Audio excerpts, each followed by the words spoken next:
The whispers have become roars, and the cat's officially out of the bag.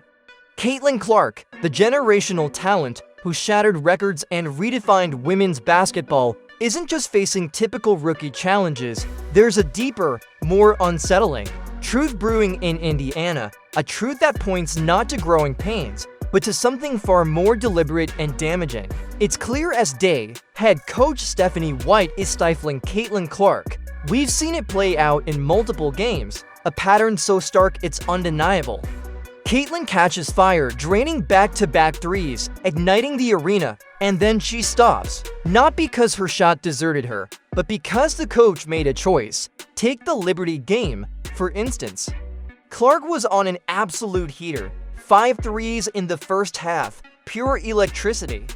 Then, mysteriously, she barely touched the ball in. The second, even Caitlin herself, in a rare moment of candor on a podcast, hinted at the frustration. Most shooters, she said, if they hit 2 or 3, are encouraged to keep firing, but she wasn't.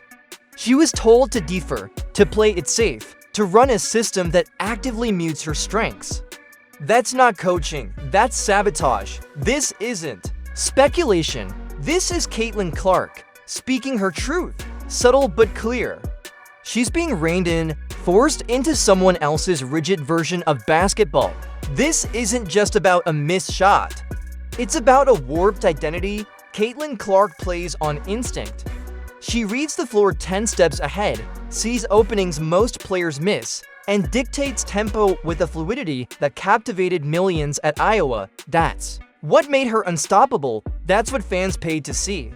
But instead of building around that dynamic force, Stephanie White has attempted to mold her into a rigid role player, a cock-in-a-motion offense where the ball rarely returns to the star. The most painful consequence, you can see her confidence eroding.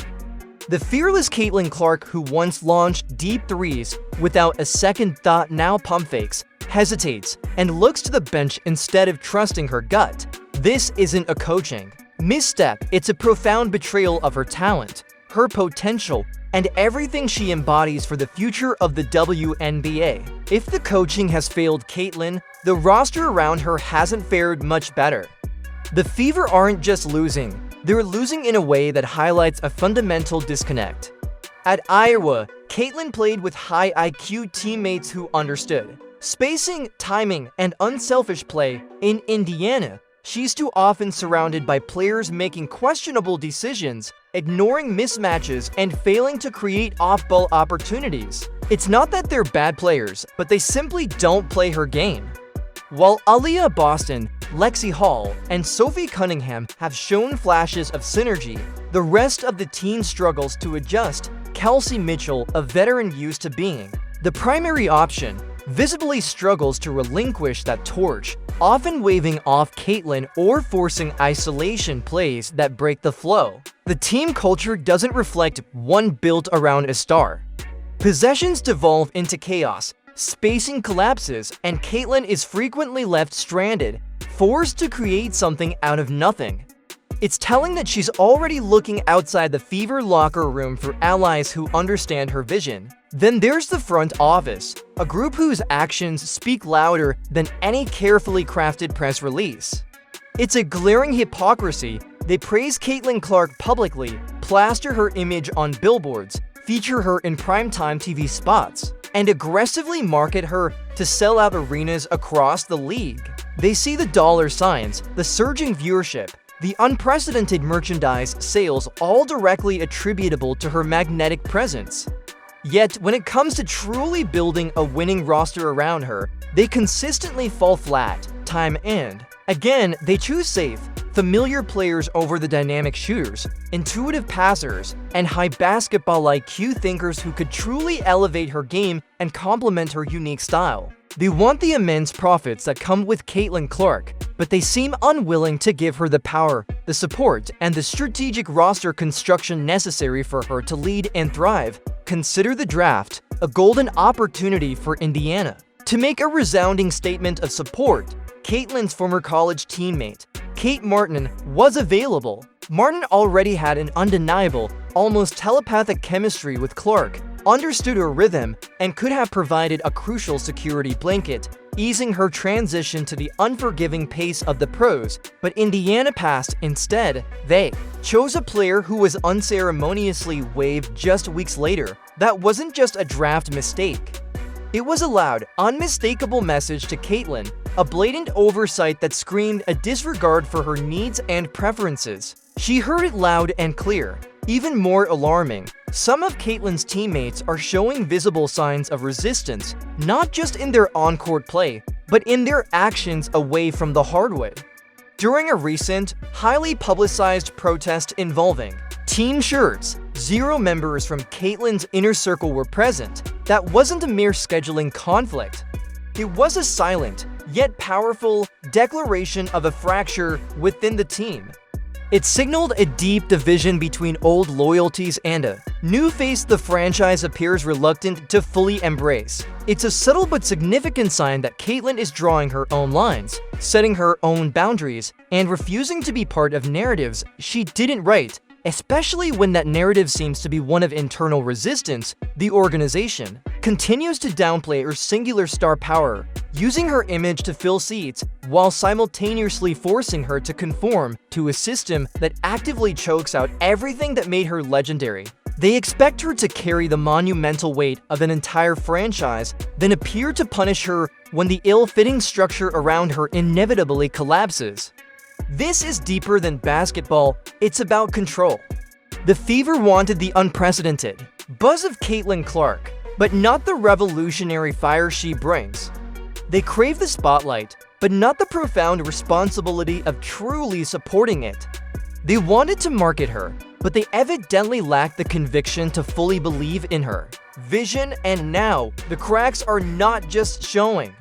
They're widening into chasms. Caitlyn Clark hasn't called a press conference or demanded a trade on social media.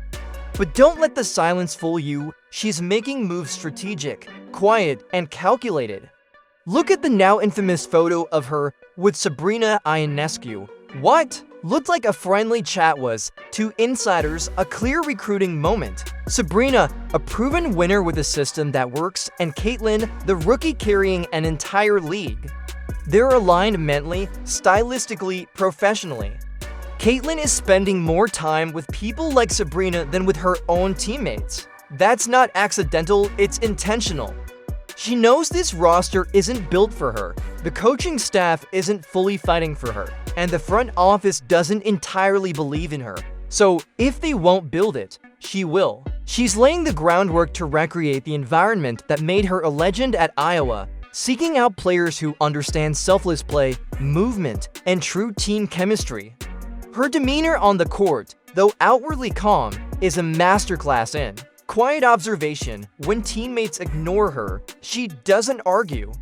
When she's benched, she doesn't react. When the offense crumbles, she remains stone-faced. That quiet isn't acceptance, it's calculation. She's taking mental notes, watching who truly supports her vision and who holds her back. This isn't just about basketball, it's about control. The Fever wanted the buzz of Caitlyn Clark, but not the seismic shift required to harness her full power. They wanted the spotlight, but not the responsibility of truly empowering her. They wanted to market her, but they couldn't bring themselves to believe in her enough to build around her. And now, the cracks are undeniable. Caitlyn Clark is many things: humble, smart, disciplined.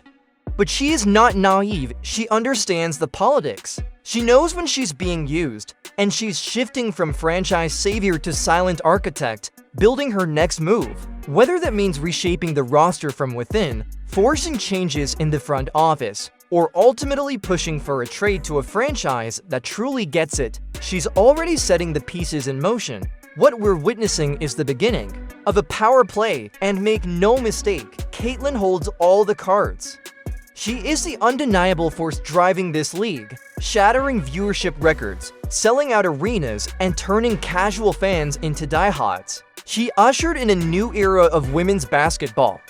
And she is not about to let that momentum die in a system that was never designed for her to succeed. Caitlyn Clark doesn't need to demand change with her words. Her play, her silence, her connections, and her quiet, calculated moves are doing all the talking. And if the Indiana Fever doesn't start listening, she'd take her vision somewhere else and leave them behind. Because she's not just a player, she's the future, and the future is already rewriting the rules.